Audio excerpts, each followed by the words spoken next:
Hi, everybody. 3 stories to get you started this week. Story number 1, a big deal with China over tariffs. After 2 days of negotiating in Switzerland, US and Chinese officials have reached a deal to temporarily lower tariffs on each other. For the next 90 days, the US will reduce the tariff on Chinese imports to 30%, and China will reduce their tariff on incoming US imports to 10%. Now, it's good news for sure in the short term. In fact, markets responded very well, but at least one economic expert is telling Axios this doesn't necessarily mean things will be good in the long term because the trade imbalance between the countries wasn't addressed. Is it a band-aid over a bigger problem? We'll have to see then. Story number 2, a big trip for Trump to multiple Middle Eastern countries. I did not intend for the alliteration. Trump leaves today to visit Saudi Arabia, Qatar, and the United Arab Emirates. A source is saying that this trip is about business, and not as much about geopolitics, but the two are always intertwined. Let's get a little context to understand what's happening in some of these locations.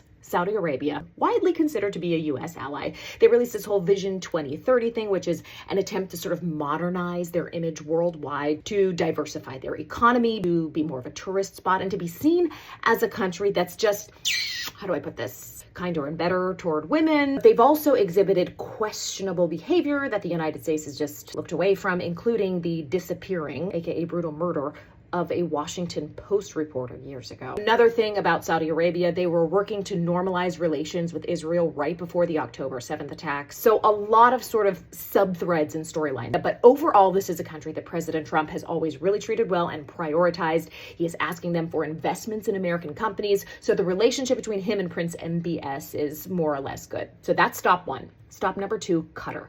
This is a little more complicated. If that country name sounds familiar, it's because that's where all of the hostage negotiations between Hamas and Israel have been happening. Qatar is accused of harboring terrorists. Qatar is also the target of some ire by American watchdog groups in general because they give a lot of money to American universities, which critics say influences young students' minds away from Western ideals. Oh, and by the way, they're also offering Trump a $400 million jet that they call a gift, but that's a whole separate story. Anyway, complicated but necessary relationship with Qatar. Finally, the United Arab Emirates, largely lately seen as an ally to the United States, a more Western, modernized Middle Eastern country. They were part of the Abraham Accords in 2020, which normalized relationships with Israel. It was something that President Trump and his aides had really worked on. Now you're asking yourself, why do I need all of this backstory, all of this context? And that's because it's never really just about one thing on these trips for the president. Yes, he may be prioritizing business, but these are always sort of the things that are floating right below the surface. So it will be interesting to see what happens on this trip